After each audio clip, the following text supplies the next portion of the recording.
વિદ્યાર્થી મિત્રો જય સ્વામિનારાયણ। આજે આપણે નવો વસ્તુ સમજીએ, સમાનાયન અસર કોને કહેવાય।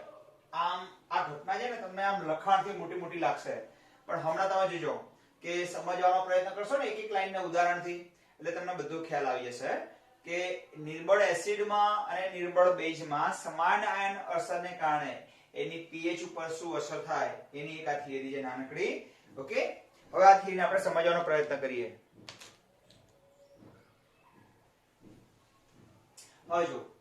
હવે એસિડિક એસિડ એ નિર્બળ એસિડ છે, એને જો તમે પાણીમાં નાખશો એટલે એનું કેટલું આ સંપૂર્ણ આયનીકરણ નહીં થાય, કેટલું થશે? બહુ ઓછી માત્રામાં આયનીકરણ થશે, કારણ કે નિર્બળ એસિડ છે એટલે એનું આયનીકરણ કેવું થવાનું? બહુ અલ્પ માત્રામાં થવાનું, અને બાકીનો એસિડ એમને એમ પડ્યો રહેશે। આપણે એક ઉદાહરણ લઈએ, માનો કે આના 100 અણુ આની અંદર મેં દાખલ કર્યા, કેટલા? 100। ઓકે, આમાં 100 અણુ જેટલા મેં અંદર દાખલ કર્યા, તો એમાંથી 10 જ અણુ શેમાં રૂપાંતર પામશે? આયનોમાં, બાકીના 90 અણુ એમને એમ પડ્યા રહેશે। આથી આ 90 અણુ એટલે અવિયોજિત અણુ, ઓકે, અને 10 અણુ એટલે આયનોમાં રૂપાંતર પામેલા અણુ। તો આ 10 અને 90 વચ્ચે તપાસે સંતુલન તપાસે, આ 90 અણુ બાકી રહેવાના જેનું હજુ વિયોજન થયું નથી। ઓકે, એવા અણુ અને વિયોજન પામેલા અણુ આ બંને વચ્ચે શું પાસે? સંતુલન સ્થપાય છે। ઓકે, ખબર પડી ગઈ? હા અથવા ના? ઓકે, ચલો આ બંને વચ્ચે સંતુલન સ્થપાય તો જ્યારે નિર્બળ એસિડ એસિટિક એસિડ CH3COOH નું જલીય દ્રાવણમાં નીચે પ્રમાણે સંતુલન સ્થપાય। ઓકે, CH3COOH, ઓકે, સંતુલન સ્થપાઈ ગયું। ઓકે, હવે આને વ્યાપક રીતે લખવું એટલે જનરલ ફોર્મમાં આનો તો આપણે આને H કહીએ તો H રહેશે, અને આને એસિટેટ આયન C, આ જો એસિટિક એસિડમાંથી બે આયન ઉત્પન્ન થાય, અહીંથી H નીકળી જાય, આ H છે ને અહીંથી છૂટો પડી જાય, અહીંથી H+ અહીં જતો રહે, આ H+ છે ને બેટા, આ H+ અહીં, તો અહીં શું રહે? CH3COO- અને સામે બની જાય H3O+ બની જાય, તો થોડી ખબર પડી જોઈએ। તો આને એસિટેટ આયન કહેવાય, આને ACO પણ માઈનસ આયન તરીકે પણ લખાય, તો એસિટેટ આયનને AC પણ કહેવાય, AC-। તો આને શું કહેવાય? આ આને કહેવાય AC, તો H થઈ ગયું, તો ACH લખાય, ACH, આને AC કહેવાય। એસિટેટ આયનને વ્યાપક ફોર્મમાં બીજી રીતે લખવો હોય ને તો આને AC- લખાય। તો અહીં શું લખાય? આટલા ભાગને AC- લખાય, તો અહીં ACH લખાય, તો ACH લખાય, તો એમાંથી H+ આયન છૂટો પડે AC-। તો આનું વ્યાપક સ્વરૂપ છે, આને ધ્યાનમાં નહીં લો તો ચાલશે, આપણે તો ઉપરની વાત કરીએ। ઓકે, આ થોડો સમય વચ્ચેથી કાઢી નાખો એટલે મગજમાં નકામું બીજું ફીટ થશે પાછું। ઓકે, હવે ધ્યાન આપો, જ્યારે એસિડિક એસિડને જો આખી થિયરી કહેવા શું માંગે તમે જોજો, અહીં સુધી તમે વાંચશો તો ખબર નહીં પડે, અહીં સમજશો ને તો તરત ખબર પડી જશે તમને કે આખી થિયરી શું કહેવા માંગે છે।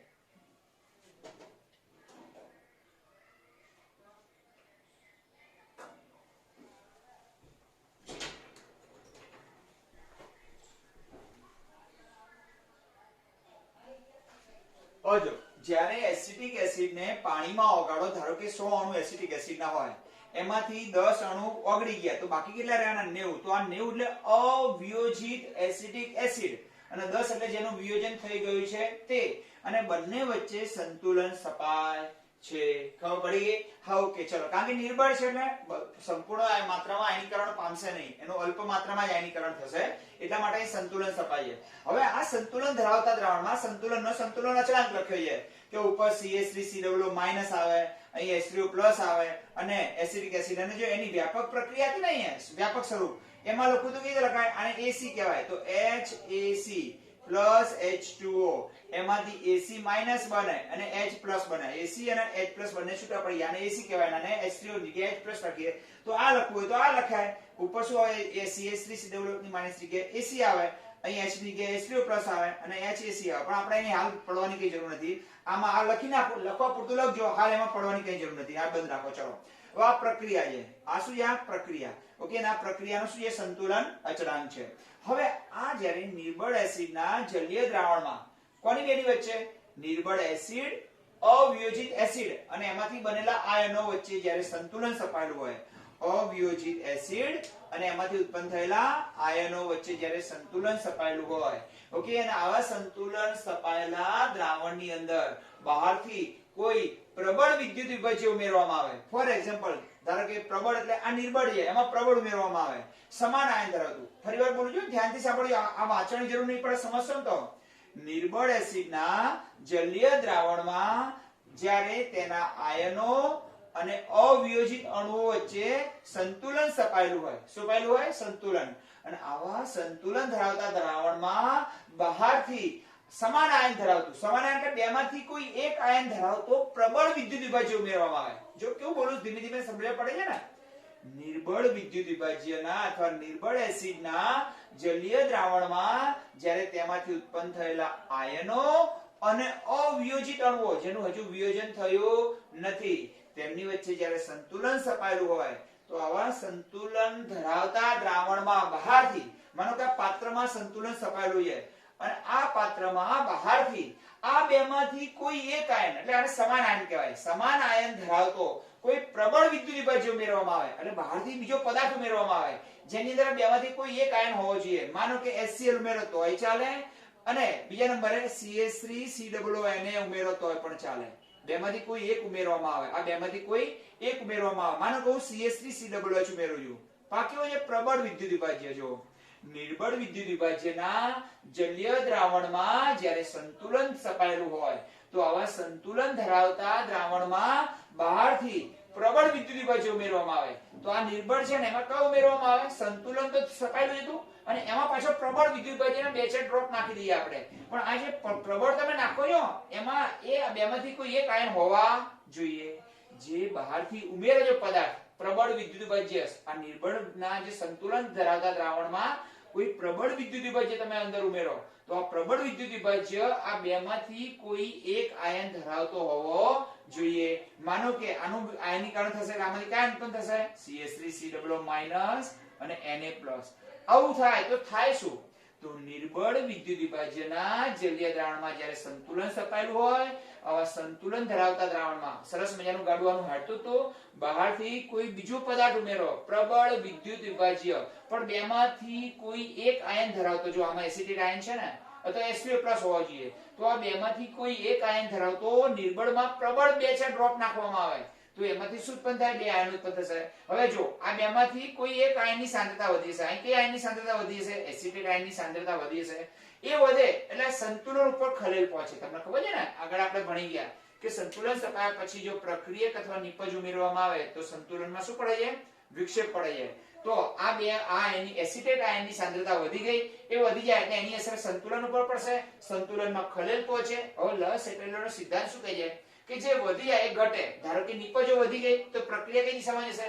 પાછી પડશે પ્રતિગામી દિશામાં. આમાં તો કોઈ ફેરફાર નહીં થાય, આ તો બનવાનો જ નહીં. કેમ નહીં બને? આ પ્રબળ છે, આ જ બનશે. તો આ સંતુલનમાં ખલેલ પહોંચશે, એસિટિક આયનની સાંદ્રતા વધી જશે, સંતુલનમાં ખલેલ પહોંચે. આથી સંતુલન કઈ દિશામાં જાય? નિપજો વધી ગઈ ને, કયા વધી ગયા? નિપજો. આથી સંતુલન કઈ દિશામાં જશે? પ્રતિગામી દિશામાં જશે. પ્રતિગામી દિશામાં જાય તો એસિટેટ આયન કેટલાક H2+ સાથે જોડાઈને પાછું શું બનાવે? Acetic acid. આ દિશામાં જાય તો આ બે ભેગા થઈને પાછું એસિટિક એસિડ બને. આથી H2+ આયનની સાંદ્રતા ઘટશે. ખબર પડી ગઈ? અને એ ઘટે ને એટલે pH વધે. ખબર છે તમને? હા, આને સમાન આયન અસર કહેવાય. જો માનો કે H2+ આયનની સાંદ્રતા 10⁻6 હોય તો pH કેટલી મળે? 6 મળે.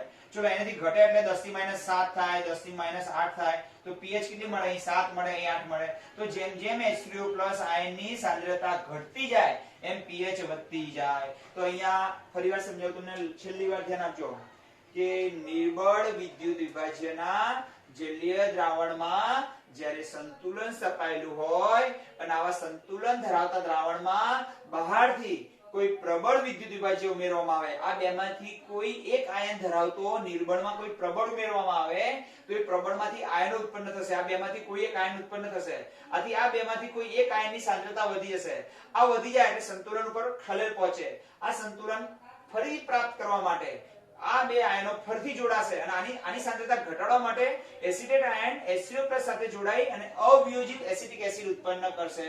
આથી એસિડની દ્રાવ્યતા શું થશે? જે ઓગળેલો તો ઓટોમેટિક પાછો આવી ગયો ઘન સ્વરૂપમાં. તો એસિડની દ્રાવ્યતા ઘટે, H2+ આયનની સાંદ્રતા પણ ઘટે અને pH પણ વધે. કારણ કે H2+ આયનની સાંદ્રતા ઘટે એમ pH વધે. હવે ફાઇનલી સ્ટેટમેન્ટ આપું છું, સાંભળજો.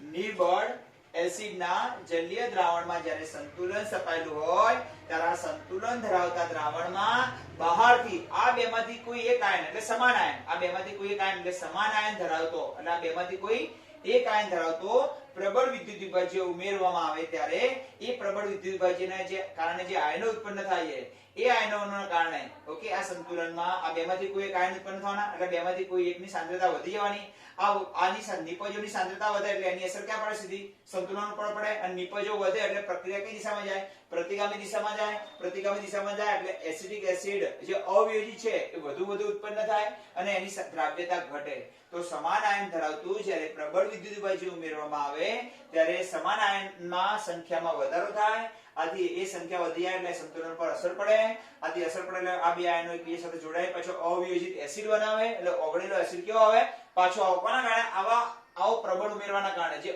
એસિડ છે એની દ્રાવ્યતા ઓટોમેટિક ઘટી જાય અને ઘટી જાય એટલે HCO+ પણ ઘટે અને HCO+ ઘટે એટલે pH વધે તો નિર્બળ એસિડમાં સમાન આયન અસરને કારણે એની દ્રાવ્યતા ઘટે અને HCO+ પણ ઘટે અને pH વધે એવું બેઝમાં જોઈએ આપણે બરાબર એટલે ખ્યાલ આવશે બસ આ જ લખી છે બીજું કઈ છે નહીં હવે બેઝમાં કેવું થાય તમે જો આપણે એક બેઝનું ઉદાહરણ લઈ લઈએ એટલે તમને ખ્યાલ આવશે થિયરીને આગળ વધારીએ અહીંથી અહીં લખાણી છે ને એવું બેઝમાં જોઈએ ચલો હવે બેઝ એટલે ધારો કે NH4OH છે NH4OH ના જલીય દ્રાવણમાં નીચે પ્રમાણે સંતુલન સ્થપાય નીચે પ્રમાણે સંતુલન સ્થપાય છે ધારો કે આ એક બીકર છે અને એમાં મેં થોડો શું નાખી દો NH4OH અને એને ક્યાં નાખ્યો પાણીમાં અને આમાંથી બે આયન ઉત્પન્ન થશે NH4+ અને OH- અને પાછું અહીં સપાયેલું હશે સંતુલન ચલો આનો પરિવાર તો કમ્પ્લીટ ચાલતો જ તો હવે આમાં આપણે ખલેલ પહોંચાડવી છે આ સંતુલનમાં ખલેલ પહોંચાડવા માટે શું કરવું પડે બહારથી કોઈ પદાર્થ ઉમેરવાનો પ્રબળ વિદ્યુત વિભાજ્ય પ્રબળ શા માટે ઉમેરવાનો કારણ કે એનું સંપૂર્ણ આયનીકરણ થાય એટલા માટે હવે ધારો કે પ્રબળ જે ઉમેરો છે તમે બહારથી તમે જે ઉમેરો એ આ બેમાંથી કોઈ એક આયન ધરાવતો હોવો જોઈએ માનો કે હું NH4Cl નામનો ક્ષાર ઉમેરું છું જો આમાં NH4+ આયન આવી ગયા આ નિર્બળ છે ના કેવો છે પ્રબળ આનું ગાડું કમ્પ્લીટ હાલતું હતું એનું ફેમિલીમાં કોઈ તકલીફ નથી સંતુલન સપાઈ ગયું હતું અને આપણે બે ડ્રોપ NH4Cl ઉમેરીએ તો એમાંથી શું ઉત્પન્ન થવાના બે આયન ઉત્પન્ન થવાના NH4+ અને Cl-. હવે જો આ બેમાંથી કોઈ એક આયનની સાંદ્રતા વધી જવાની કોની વધી ગઈ NH4+ આયનની વધી ગઈ સાંદ્રતા આ વધી ગઈ NH4+ આયનની આ વધી એટલે અહીં તો અસર પડવાની નહીં અહીં તો સંતુલન જો કઈ છે નહીં જ્યાં સંતુલન સપાયું હોય ત્યાં અસર પડે ને એની અસર અહીંયા પડવાની ખ્યાલ આવી કોઈનો ઘર સંસાર ચાલતો હોય અને કોઈ બહારથી ત્રીજી વ્યક્તિ અંદર સામેલ થાય એટલે ઘર સંસારમાં ડખો પડે કે ના પડે આપણે સારી રીતે જાણીએ છીએ તો અહીં ત્રીજી વ્યક્તિ આવી તો આ NH4+ આયન આવવાથી આ બેમાંથી એકની સાંદ્રતા એટલે આની સાંદ્રતા વધી ગઈ હવે આ નિપજોની સાંદ્રતા વધે એટલે પ્રક્રિયા કઈ દિશામાં જવાની પ્રતિગામી દિશામાં જવાની પાછા આ બે જણા જોડાય NH4+ અને OH- અને શું ઉત્પન્ન કરે NH4OH અને આથી NH4OH જે ઓગળેલો હતો એ કેવો આવવાનો પાછો આવવાનો શા માટે પાછો આવે NH4+ જે વધી ગયા છે એને ઘટાડવા માટે આવશે આથી NH4OH ની દ્રાવ્યતામાં શું થવાનો NH4OH ની દ્રાવ્યતા ઘટે ચલો એ પણ ઘટે સાથે સાથે OH- પણ ઘટે ને ચલો OH- ઘટે અને OH- ઘટે એટલે POH શું થાય વધે ખબર પડી ગઈ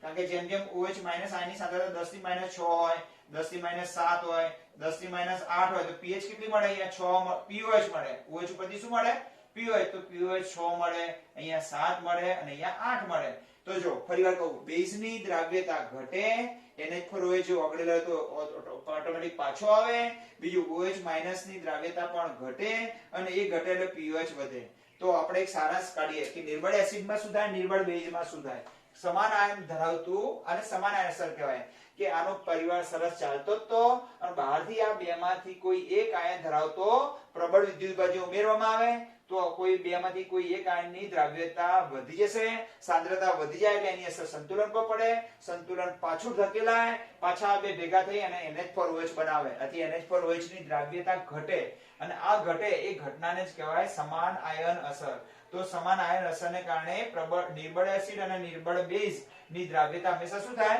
ઘટે તો નિર્બળ એસિડમાં શું થાય બોલો સમાન આપણે તારણ કાઢવું હોય તો શું કાઢી શકીએ કે સમાન આયન અસરને કારણે શું થાય બોલો નિર્બળ એસિડમાં શું થાય તો નિર્બળ એસિડ હોય તો નિર્બળ એસિડનીમાં થાય શું તો એની દ્રાવ્યતા ઘટે સાથે એમાં રહેલા HCO+ પણ ઘટે અને HCO+ ઘટે એમ pH વધે ઓકે, અને pH વધે એમ પછી pOH ઘટે, આવું કહી શકીએ. આ બધું ચોપડીમાં નથી આપ્યું એટલે કહ્યું. જ્યારે નિર્બળ બેઝમાં શું થાય? એસિડ જગ્યાએ નિર્બળ બેઝ, નિર્બળ બેઝની પણ દ્રાવ્યતા ઘટે. ઓકે, એમાં OH માઈનસ આયન ઘટે, OH આયન ઘટે એટલે POH વધે, અને POH વધે એટલે pH ઘટે. તો સમજી લેવાનું કે નિર્બળ એસિડ છે, ઓકે, એ સમાન આયન અસરને કારણે નિર્બળ એસિડની pH વધે અને નિર્બળ બેઝની pH ઘટે અથવા એની pOH વધે. તો આ બહુ સારામાં સારું તારણ કાઢીએ આપણે સમાન આયન અસરને કારણે. ઓકે, સમજણ ન પડી હોય તો 2 વાર વિડિયો જોવાનો, 3 વાર વિડિયો જોવાનો. કે સરળ એટલું જ કહેવા માંગે છે ખાલી કે જ્યારે આનો પરિવાર સરસ મજાનો ચાલતો તો ત્યારે બહારથી આપણે કંઈક ઉમેરી, થોડું નાખ્યું, 2-4 ડ્રોપ નાખ્યા. કોને નાખ્યા? આ બેમાંથી કોઈ એક આયન ધરાવતું પદાર્થ નાખવામાં આવે. એ નાખો એટલે બેમાંથી કોઈ એક આયન ઉત્પન્ન થવાના. આથી બેમાંથી કોઈ એક આયનની સાંદ્રતા વધી જવાની. સાંદ્રતા આ બેમાંથી કોઈ એકની સાંદ્રતા વધે એટલે અસર સંતુલન ઉપર પડવાની. સંતુલન પાછું ધકેલાય એટલે ઓગળેલો પણ બેઝ અને એસિડ કેવા થઈ જાય? પાછા હતા એમને ઘન અવસ્થામાં આવતા જાય. ઓકે, એટલે ઓગળેલો એસિડ અને બેઝ ની દ્રાવ્યતા ઘટે. કોના કારણે? સમાન આયન અસરને કારણે. ઓકે મિત્રો, ચલો જય સ્વામિનારાયણ.